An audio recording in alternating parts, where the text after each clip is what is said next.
O Jornal da Manhã recebe nesta quarta-feira o deputado federal Agnaldo Ribeiro, relator da reforma tributária na Câmara, PEC finalmente aprovada depois de décadas de discussão. A gente vai falar sobre esse e outros assuntos, né, Regiane? É isso aí, né? Muito se falou na necessidade dessa reforma para trazer competitividade, né, para as empresas que, por sua vez, podem gerar mais empregos. Então, esse é um dos assuntos, é um dos temas aqui da nossa conversa com o deputado Agnaldo Ribeiro no Jornal da Manhã. Bem-vindo, deputado. Bom dia. Bom dia. Obrigado. Bom dia, Daniel. Bom dia, Regiane. Prazer estar aqui com vocês. Qual foi a maior dificuldade que o senhor encontrou, já que não foi a primeira vez que relatou uma reforma tributária na Câmara? Houve uma primeira discussão que não prosperou no governo anterior. Qual foi a maior dificuldade encontrada e que dessa vez foi possível vencer, deputado? Olha, votar um tema como esse num país que tem uma federação tão complexa, né? Nós temos 3 níveis, né, desde 88, de entes federados, né? Tem município, estado e união, e cada uma nos seus níveis, com os seus legítimos interesses.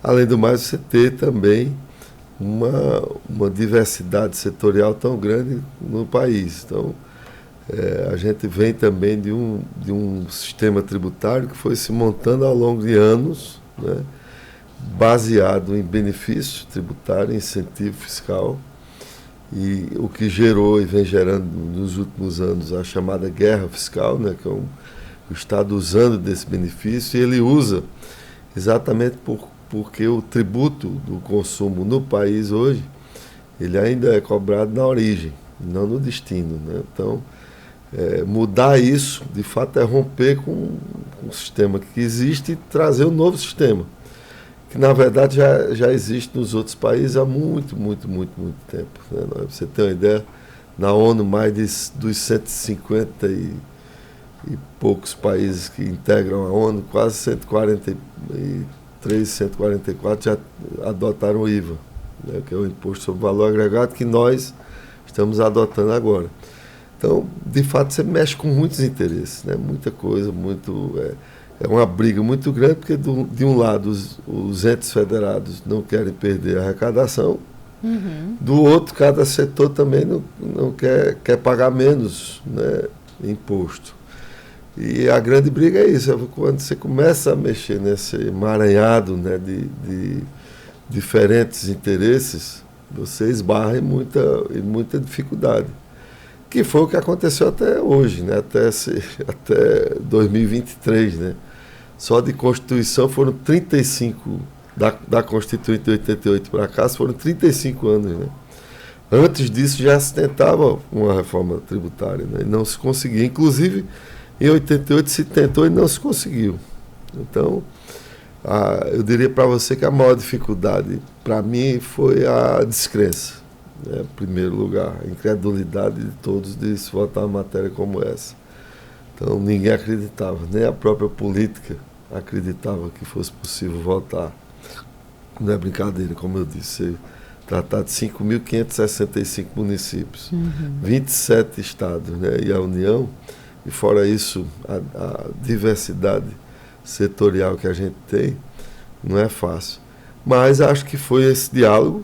Como você disse, em 2019 eu assumi a relatoria da PEC 45, ainda era o presidente Rodrigo Maia, presidente da Câmara, e quando ele chamou o deputado Baleia Rossi para retomar essa discussão, que na verdade era uma discussão já existente, né? Retomar, recolocar, reintroduzir na pauta da Câmara. Nós tínhamos acabado de arquivar a PEC 293, que era de autoria, era da relatoria do então deputado Luiz Carlos Raul, e havia sido arquivada, e nós aí recomeçamos com a apresentação da PEC 45, já um modelo mais redesenhado, e com a participação do Bernard Pi, que foi um dos idealizadores, junto com o pessoal do CECIF, Vanessa Canado, Isaías Coelho, Nelson Machado, alguns, o Eurico de Santos, que são formuladores dessa PEC, e que já tinha sido também secretário executivo da Fazenda do governo Lula, em 2003, se eu não me engano, 2004. E isso terminou com a decisão do próprio Haddad também em colocar uma secretaria extraordinária para a reforma tributária dentro do Ministério e ter chamado o API. Eu acho que isso foi facilitador para enfrentar essas dificuldades, porque a gente passou a trabalhar com quem já tinha trabalhado conosco no passado recente. Mas eu acho que foi isso, foi a incredulidade foi a grande dificuldade que a gente enfrentou durante esse período todo. Porque mesmo no próprio governo, assim, tinha gente que também não acreditava. É difícil, né, você votar uma matéria como essa. E aí, para se conseguir aprovar essa proposta, né, foi feita uma série de concessões, né? O senhor teve que fazer uma série de concessões, inclusive no relatório e tudo mais, emendas que foram apresentadas de última hora. Como é que o senhor avalia isso? Foi a reforma de fato possível? É a reforma que o senhor desejava, a ideal ou não? Eu digo que a reforma é impossível que nós aprovamos, né? Porque não é possível. As pessoas falam isso. Eu brincava com o próprio presidente Arthur, e você está falando da reforma possível, mas foi impossível. Exatamente por isso, porque ninguém acreditava.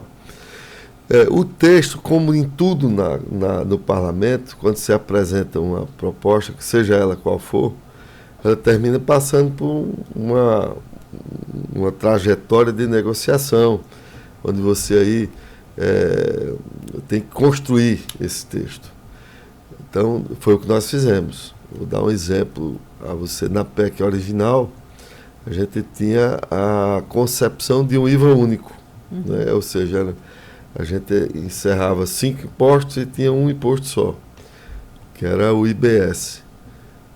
Na briga federativa, nós tivemos que construir um IVA dual. A gente chama de dual por quê? Porque ficou um IVA federal, só da União, que é a junção do PIS, COFINS e IPI, e ficou um subnacional, né, que é o dos municípios e estados, que é o ISS e o ICMS, que virou o IBS. Então, se você perguntar, isso muda estruturalmente o conceito da reforma? Não.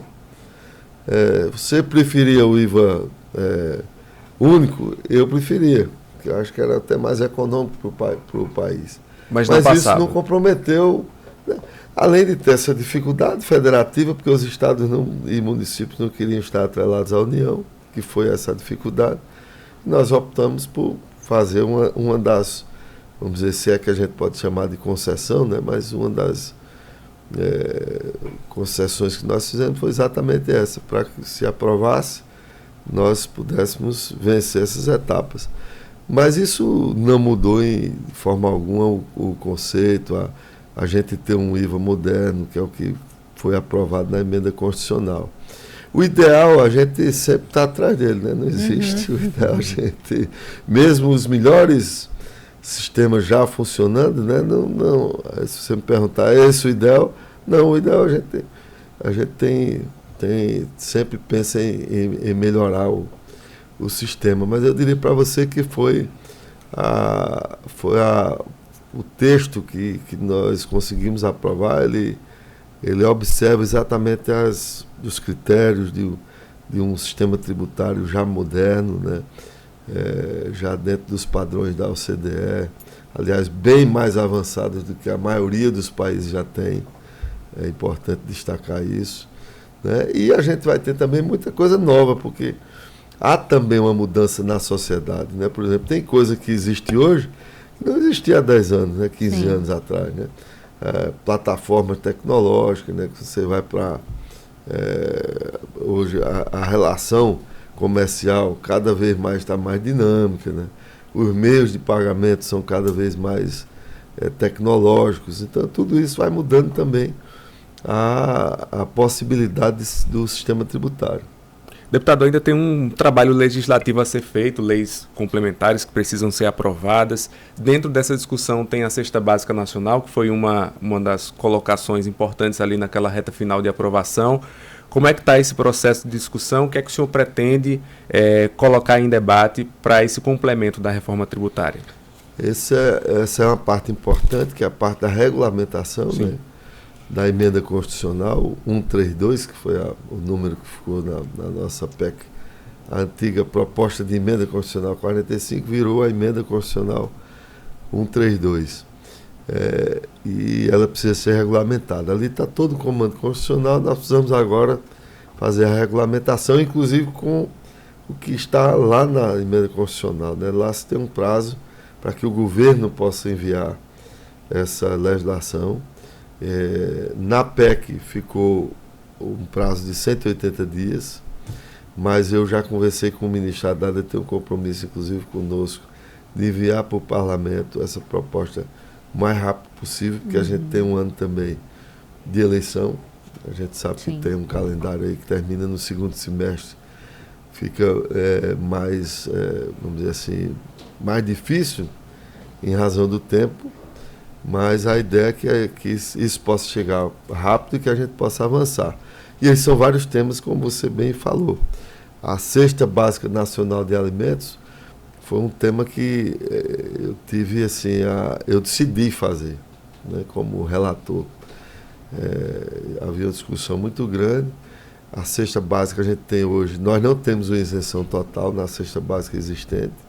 A gente só tem no PIS e COFINS a alíquota zero. No ICMS, cada estado trata de uma forma diferente diversos produtos, que é o que a gente chama do manicômio tributário brasileiro, né? Então você tem aqui, por exemplo, um produto, sei lá, a carne é tratada de um jeito, no Rio Grande do Norte é de outro, em Pernambuco é de outro, outros produtos manufaturados também. Então, quando você tem esse envio, né, para os outros estados, você sempre tem uma distorção nessa tributação. E as grandes empresas precisavam de um departamento gigantesco só para tratar a questão tributária de um país diverso, né? Sem dúvida, sobretudo aquelas que têm atuação nacional, né? Que tem vamos dizer, tem que lidar com 27 legislações de ICMS, por exemplo. E aí o que é que a gente adotou? Na cesta básica, só para vocês terem uma ideia, no PIS/COFINS nós temos cerca de 1.700 produtos na cesta básica do PIS/COFINS. Na do ICMS tem outro tanto, mais do que isso, quando você junta o que os estados tratam como cesta básica. Eu até já falei algumas vezes, nós temos, por exemplo, antena parabólica, está na cesta básica. As pessoas não imaginam, antena parabólica, capacete de moto, está na cesta básica, hoje. Então, o que é que eu imaginei e decidi fazer? E fiz com o apoio dos meus colegas, né? Inclusive, estava uma celeuma na semana da votação, porque as pessoas estavam dizendo, tentou se politizar, né? Dizer que a reforma ia aumentar a cesta básica. E o preço, o custo da cesta básica. Associações diziam isso, né? A política dizia, né, que eles eram contra, né? Também, o que é que eu fiz? Eu digo, como relator, eu decidi criar, e aí criei no nosso relatório, a Cesta Básica Nacional de Alimentos. E o que é isso? É uma cesta básica que todos nós brasileiros temos que comer. É o básico, né? Sim. É o arroz, o feijão, a proteína, a farinha, o pão, né? A proteína animal. Tudo isso que todos nós comemos, e alguns produtos também de higiene pessoal que nós também decidimos colocar lá. Quem vai decidir quais são esses produtos, o que é essa cesta básica, é a lei complementar. E ali estará definida quais serão esses produtos. E aí sim, esses produtos terão a alíquota zero. Então a tendência é que esses produtos fiquem mais baratos, inclusive. Uma coisa boa, que eu acho que a reforma trouxe, é a transparência. Então nós hoje, tudo que a gente compra, você tem o imposto cobrado no preço, embutido no preço. Agora, quando estivermos com a reforma totalmente operacionalizada, nós vamos ter essa cobrança no que a gente chama feita por fora. Então você vai dar o preço do produto e depois você acrescenta o imposto. Como já acontece em outros países, né? Na Europa, nos Estados Unidos. Você tem ali destacado, então você sabe quanto está pagando. Eu acho que isso vai trazer um impacto muito grande para o Brasil. porque nós vamos nos surpreender. Em alguns casos, uma surpresa até negativa, né? Com o tamanho da carga que se paga. Você imagina um veículo, por exemplo, um carro de 100 mil reais, por exemplo. Você hoje, se você for comprar, você vai ter que passar um cheque, não que poucas pessoas usam mais cheque, né? Mas você vai pagar ali, vamos supor, de 100 mil, você está pagando 100 mil. No sistema novo, você imagina que quando esse mesmo carro vai estar destacado o preço dele em cerca de 60 e poucos mil reais. Aí quando você for pagar esse mesmo carro com 60 e poucos mil reais, o sujeito vai dizer, o vendedor, né, vai dizer, não, aqui 60 é o preço, mas tem mais um imposto que dá mais 30 e poucos mil, que totaliza os 100 mil, os mesmos 100 mil que se paga hoje. Então o cidadão vai ter a noção de quanto ele paga de imposto hoje nos produtos e serviços. E isso vai promover, na minha opinião, um senso de cidadania fiscal. As pessoas vão começar a dizer, poxa, eu pago tanto imposto no consumo, e o Brasil, sem dúvida nenhuma, é o país que mais paga tributação sobre o consumo. E na tributação sobre o consumo, o que é que acontece? Quando existe um modelo como o nosso, onde a gente paga mais sobre o consumo do que sobre patrimônio e renda, o que é que acontece? Quem paga mais é quem ganha menos. Uhum. Então, hoje no Brasil, quem paga mais são as pessoas, quem sustenta o país. Nós temos um sistema regressivo. Regressivo. Né? Ou seja, ele pune os então, que ganham menos. A gente avançou nesse sentido, na sua opinião? A gente tem uma reforma menos, um sistema fiscal a partir dessa reforma mais progressivo e menos regressivo? Sim, nós avançamos na progressividade, sem dúvida nenhuma. Esse é um sistema que passa a trazer a simplificação, a transparência, a progressividade, né? Você tratar aí um sistema que possa ser mais justo. A cesta básica é um desses temas. Aí você pode dizer assim, não, mas também beneficia quem não precisa, né? E, de fato, se a gente fosse pensar num modelo mais vamos dizer assim, criterioso, né, que a gente, socialmente mais justo, a gente podia ter uma escala. Mas como é complexo fazer isso no país, a gente decidiu priorizar quem mais precisa e fazer justiça dessa forma. Evidentemente que a gente vai precisar, a cada ano que se passar e que a gente vir a eficiência do sistema, lá na frente nós vamos ter que modernizar esse sistema, né? E vai ser possível, mas nós já deixamos alguns instrumentos, por exemplo, o cashback, está lá na Constituição, nós colocamos na emenda. É um sistema exatamente para isso, para que você possa decidir quem pode ter direito, por exemplo, a receber de volta o imposto que pagou, né, em determinados produtos e serviços. Então, eu diria para você que a gente avançou bastante nisso. E tem um tema importante que nós deixamos também no Comando Constitucional, é que nós deixamos um período para que o governo mande também a reforma da renda e patrimônio. Porque, na verdade, o que é que nós vamos precisar fazer? Nós vamos ter que reequilibrar isso a partir da reforma estruturada, aumentar a base de arrecadação para diminuir a alíquota, ou seja, cobrar menos sobre o consumo e aí ser muito mais regressivo, e tratar diferente a tributação de renda e patrimônio no nosso país, que é hoje o inverso do que se pratica no mundo e nas nações similares ao Brasil. Deputado, deixa eu fazer uma pergunta a respeito, é uma coisa que a gente vinha discutindo muito aqui e foi amplamente discutida também, que é a questão do Fundo de Desenvolvimento Regional, né, que beneficiaria em parte ou mais, de uma maneira mais forte, mais impactante o Nordeste, mas ele tem prazo. Ele tem um prazo e depois disso acaba-se o fundo. E aí como é que se gera competitividade depois para essa região que a gente sabe que naturalmente sofre com questões de desertificação, que historicamente também carece de políticas públicas e de recursos para o desenvolvimento da região Nordeste, por exemplo. Como é que fica essa questão desse fundo? Como ficou? Na verdade, ele ficou sem prazo. Ficou sem prazo. Ficou sem prazo.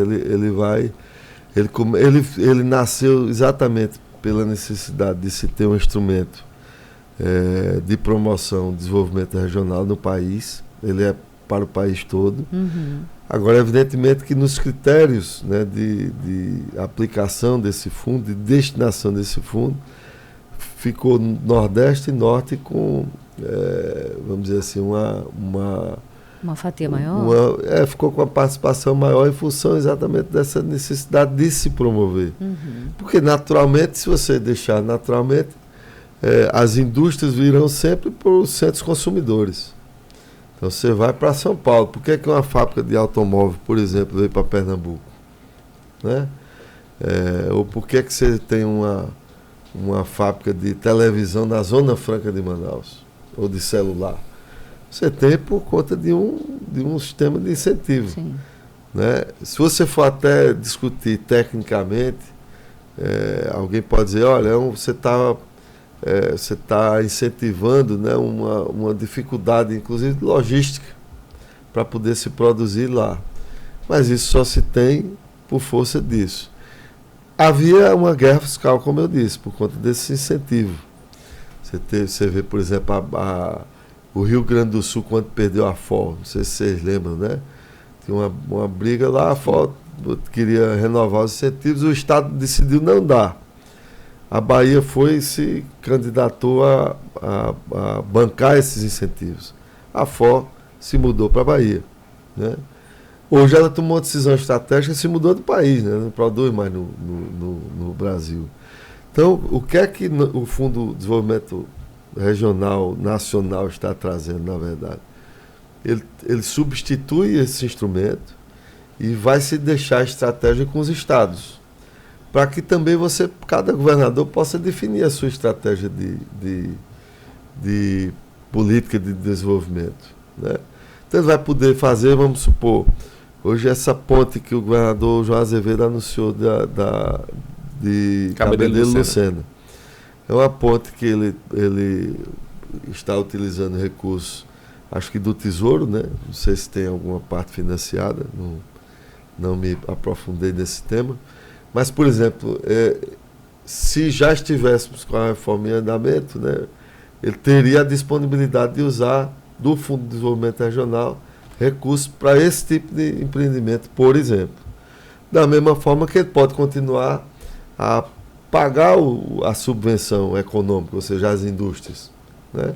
Ele vai ter lá o recurso para pagar. Só que a gente vai ter isso de uma forma muito mais clara, porque como é hoje? Hoje é assim, não é na Paraíba, só em qualquer estado, né? Vem uma fábrica, se dá um incentivo fiscal, né? Se diz que vai gerar tantos empregos essa fábrica, né? E depois o que é que acontece? Ninguém sabe qual a efetividade, exatamente, desse dinheiro que é pago por nós, é pago por todos nós. Então a gente fica sem acompanhar de fato o quê? A qualidade do incentivo. Se ele é bom para a sociedade ou não, se está sendo bom para a gente. Eu acho que tem incentivo bom, mas também tem incentivo ruim. Né? Qual é o problema do Brasil? É que você não tem uma avaliação de incentivo. Esse é um dos pontos, inclusive, que nós colocamos na reforma, que é a avaliação não só dos incentivos, mas das alíquotas, a revisão quinquenal para você ter um período de avaliação, para você ver isso aqui está funcionando, né? Está sendo justo com as pessoas, né? Não está. Então, acho que esses são pontos que são relevantes e importantes. Deputado, vamos aproveitar esse momento final da entrevista para falar um pouco de política nacional e política local. A gente tem agora uma mudança no governo federal, sai o governo Bolsonaro, entra o governo Lula. O senhor já foi ministro de um governo do PT, tem uma proximidade com o atual grupo político, mas também foi líder no governo Bolsonaro de uma bancada que dava ali sustentação, seu partido deu sustentação a Bolsonaro. Como é que o senhor avalia hoje esse primeiro ano do governo Lula? Ele é positivo para o Brasil? Eu acho que sim, fazer só não é uma correção, mas um esclarecimento. Né? Na verdade, no governo Bolsonaro eu não fui líder do governo Bolsonaro, eu fui líder do governo Temer. No partido eu era líder da maioria. Sim. Que é bom a gente lembrar, quando Bolsonaro assumiu, ele assumiu com um discurso de que não queria saber de política. Então, quem lembra do parlamento, né? Um discurso ele chegou dizendo que a relação era com a nova política. Né? Depois, acho que ele descobriu que essa nova política, não sei onde é que estava, né? E nesse período eu era líder da maioria. Foi exatamente quando eu assumi a relatoria. Nos 2 primeiros anos eu fiquei na liderança da maioria da Câmara, com o então presidente Rodrigo Maia. Tivemos uma boa relação, principalmente com a área econômica, porque quem ficou assim, liderando mais essa relação foi o ministro Paulo Guedes. E aí depois eu virei líder da maioria no Congresso.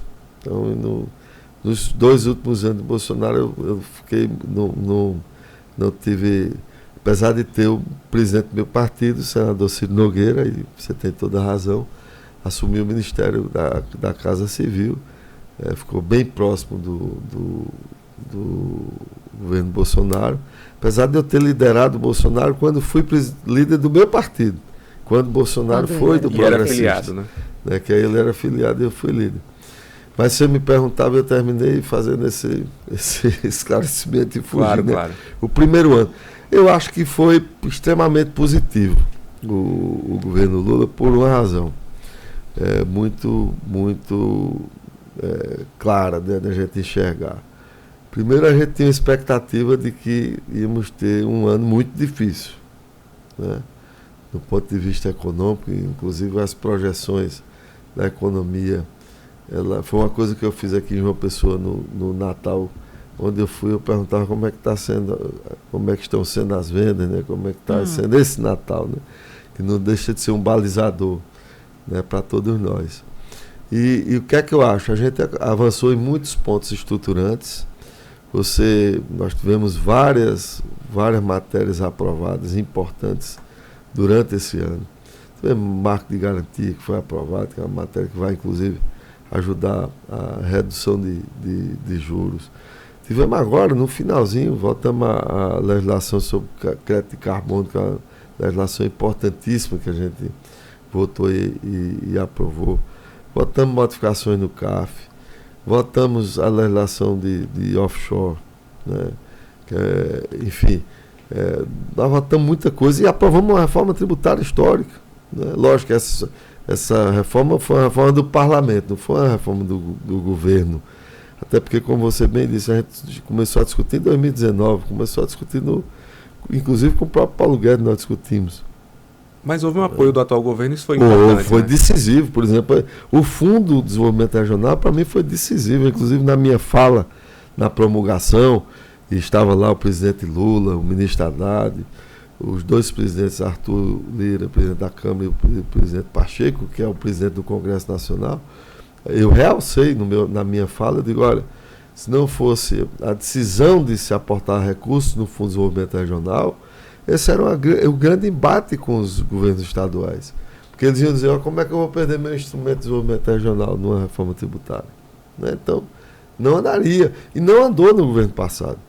Porque o que é que foi a opção do então ministro Paulo Guedes, de dizer, inclusive disse para mim, para o então líder do governo no Senado, que era o senador Fernando Bezerra, numa reunião, ele disse, olha, dinheiro para Fundo de Desenvolvimento Regional você não conta.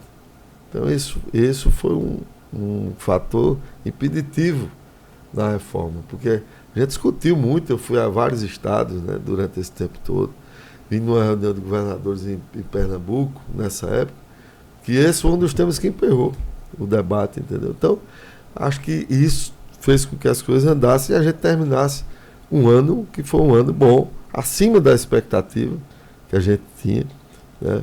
O Banco Central ficou ali numa política de vamos dizer assim, cautelosa em relação à questão dos juros.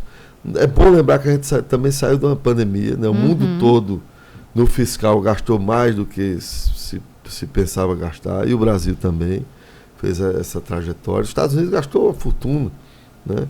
Gastou, sei lá, trilhões, né, na pandemia, né? Então, nós também fizemos isso, mas avançamos bastante.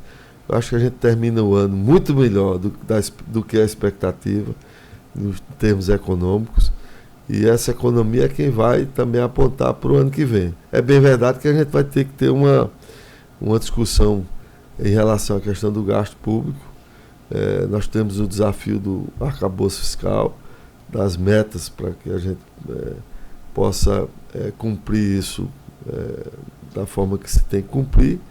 E temos ainda uma agenda desafiadora para o ano que vem, né? Nós temos aí a legislação do ensino médio, tem a própria regulamentação da reforma tributária, nós temos muita coisa no parlamento para se tratar, mas eu estou muito otimista em relação ao ano que vem. Eu acho que pelas bases que nós construímos em 2023, é muito possível que a gente avance bastante para se ter um ano melhor, né?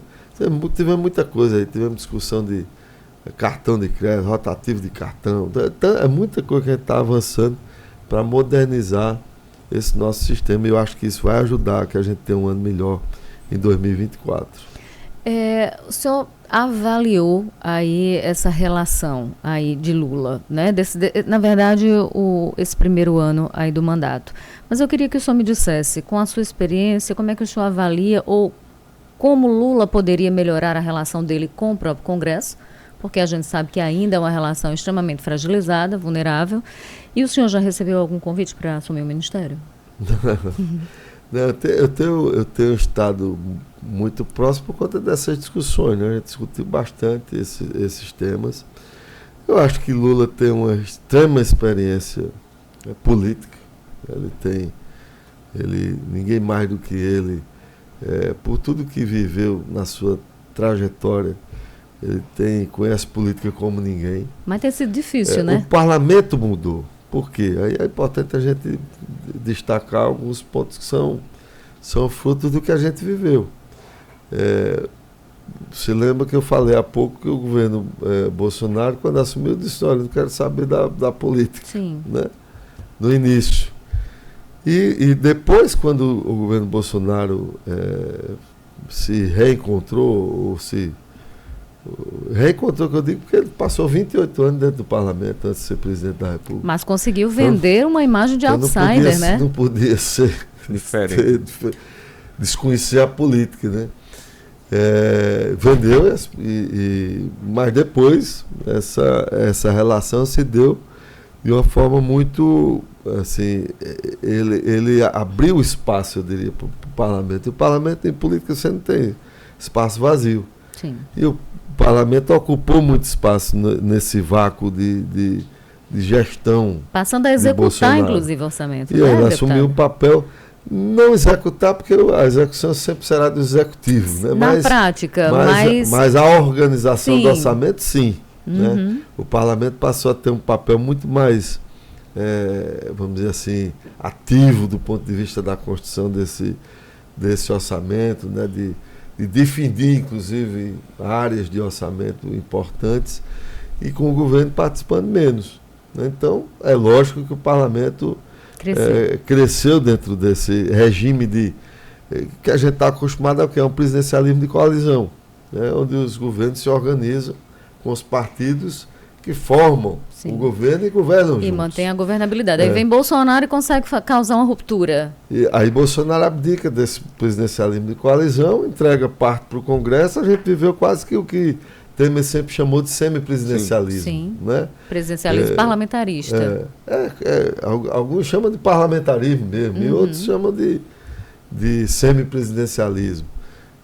E aí, lógico que Lula volta nesse contexto, né? Num contexto de um Congresso que está ali, já habituado a ter um espaço muito maior dentro do ponto de vista, inclusive, de decisório de alocação orçamentária, né? E isso pesa bastante. Então, eu acho que essa dificuldade também é fruto dessa necessidade de reorganização do próprio presidencialismo de coalizão, se é que nós voltaremos a tê-lo da forma que a gente conhece. Deputado, a gente está com o tempo bem estourado, mas eu queria que o senhor falasse rapidamente sobre Paraíba. Há um ano, praticamente, o senhor fez uma aliança com o governador João Azevedo, tem ali a indicação do vice-governador. Como é que o senhor avalia esse primeiro ano da aliança e o que é que o senhor pensa para o futuro? E como é que o senhor vê, por exemplo, as declarações de pessoas dentro do campo político do governador dizendo para ele ficar no cargo até o fim e tentar fazer um sucessor e não entregar ao vice Lucas Ribeiro, que naturalmente seria um candidato ao governo? Não, primeiro, a relação tem sido a melhor possível, né? Eu acho que nós temos ajudado o governo João Azevedo. Acho que o governo está fazendo um excelente trabalho. Vai fazer e vai, na minha opinião, nós vamos ter um governo muito exitoso do ponto de vista das entregas, das ações. Acho que isso, sem sombra de dúvida. Nós estamos ajudando o governador. E esse compromisso nós firmamos com ele e com a Paraíba. Nós temos um compromisso com a Paraíba. Eu tenho certeza que o governador vai entregar um governo muito melhor do que começou, né? Porque ele vai ter muita entrega, vai fazer muita coisa, não tenho dúvida nenhuma disso. Com relação à questão não me preocupo por nada disso. Acho que primeiro eu já disse ao próprio governador João, ele não tem nenhum compromisso conosco de sair ou ficar, isso é a decisão dele. Em qualquer circunstância, eu acho que para nós estamos bem. A gente faz uma política diferente de alguns que enxergam, olham só para baixo, olham para frente, né? Tem gente que só olha para o momento que ele está vivendo, olha só os pés. Eu gosto de olhar para o horizonte, de olhar para frente. E o resto é fruto dessa construção. Então, se João decidir ficar, não tem problema nenhum, acho que é a decisão dele. Será uma decisão dele ficar, e nós vamos, nessa conjuntura, também definir qual é o espaço, né, que nós vamos ter nessa decisão. Isso que eu ia perguntar, porque crescendo do jeito que está o PP, né, o partido, e João decidindo ficar, como é que ficaria? O PP lança, ainda assim sai e lança candidato? E nós temos que, dentro dessa aliança, porque eu acho que também, da mesma forma que nós temos o compromisso com o governador João Azevedo, ele também tem compromisso com os partidos que o está dando sustentação. Né? Então eu acho que nessa conjuntura nós vamos definir juntos. Eu sou muito tranquilo, e eu vejo João também muito tranquilo em relação a isso. Assim, de minha parte, da parte de Daniela, da senadora Daniela, próprio Lucas, existe muita tranquilidade, tanto quanto eu percebo também do próprio João. Aí o resto, tem muita gente que não é o interesse, não está preocupado. Tem gente que não está preocupado, não é com o projeto da Paraíba, nem com o próprio João. Aí está preocupado com os seus interesses, né? Isso tem na política, natural, né? Mas eu vejo uma conjuntura maior, onde a gente vai construir isso juntos, definir isso juntos e definir, sobretudo, o que for melhor para a Paraíba. Deputado, nos últimos anos a gente viu a reorganização das direitas, o surgimento de uma direita também radical, a eleição de um Congresso mais conservador, ultraconservador, como alguns teóricos chamam, alianças extremamente pragmáticas. E tudo isso, um discurso também de criminalização da política, o que de fato coloca a política e os políticos em maus lençóis. Como é que se resgata o valor da política para que se consiga, de fato, descriminalizá-la aos olhos do eleitor, da população, para fazer, de fato, com que eles acreditem que a política pode transformar vidas e pode ser boa, pode trazer progresso? Qual a sua visão? O que é que o senhor diria sobre isso? Eu acho que essa é uma colocação que vai a uma reflexão muito profunda, né? Porque se a gente olhar o que aconteceu no Brasil, foi de fato a onda que aconteceu no mundo, né? E essa onda chegou aqui, que são esses movimentos onde você utiliza as novas praças, como eu falei meu discurso, que são as redes sociais, né? Antigamente o povo se encontrava nas praças, hoje se encontra nas redes sociais, né?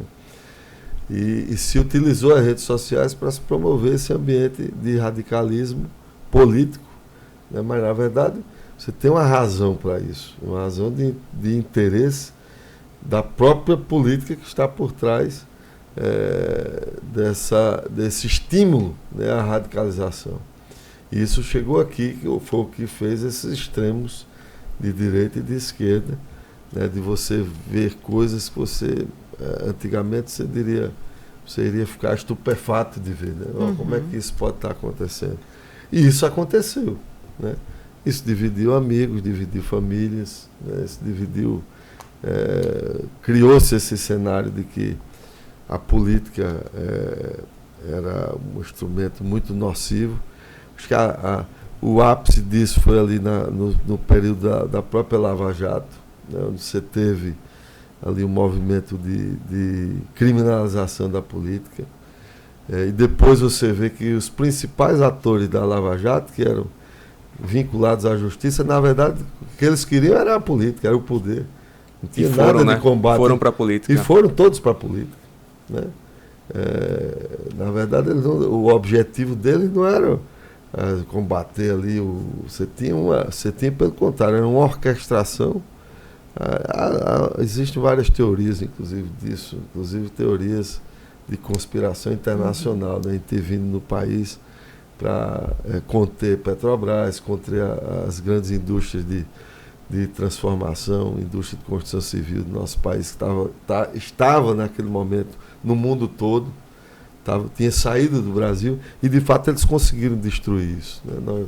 Nós perdemos a nossa indústria de base, a nossa indústria pesada, a indústria de construção civil que estava lá fora, nos Estados Unidos. Você chegou ao aeroporto de Miami, foi feito por uma empresa brasileira. Né? Então, você estava já no mundo todo. Então, interessava a alguns, existe essa teoria.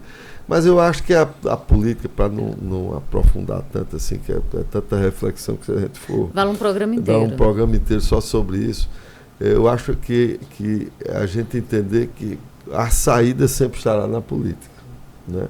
Não existe outra saída na política e com base democrática. Quando você foge a isso, né, ainda que você possa ter erros, né, você pode errar no governo, né, mas é a própria política que decide consertar isso com a democracia, e você tira e corrige isso. Então eu acho que a melhor forma é você exercer a boa política. Não é a nova nem a velha, é a boa política. Rapidamente, o senhor se arrepende de ter votado a favor do impeachment de Dilma Rousseff? Esse tema é o tema que mais me confronta historicamente, por uma razão simples. Eu era líder do partido, né? Eu votei na comissão contra o impeachment. Não quis votar com quem vê meu voto, viu como eu votei. Eu votei por uma decisão que o partido fechou questão, né? E eu era o líder, ocasionalmente, do partido. Quando o partido decidiu, na Executiva Nacional, fechar a questão, e eu, como líder do partido, só tinha uma opção: ou entregar a liderança e sair do partido, né? Que era o que me estava posto naquele momento. E aí, uma coisa eu preciso dizer para vocês: eu só tenho uma filiação partidária. Eu só tive um partido até hoje. Diferente não quero dizer que eu sou diferente, nem melhor do que ninguém. Mas eu sempre fui do mesmo partido, né? O meu partido mudou de nome. Eu nunca mudei de partido. Quando me filiei era PDS. E veio mudando de lá para cá. Hoje é Progressistas. Mas a minha ficha de filiação é a mesma, desde 18 anos de idade. Então, assim, foi uma coisa que me machucou muito, eu ter que cumprir aquela decisão que não era minha. E às vezes a vida lhe impõe isso.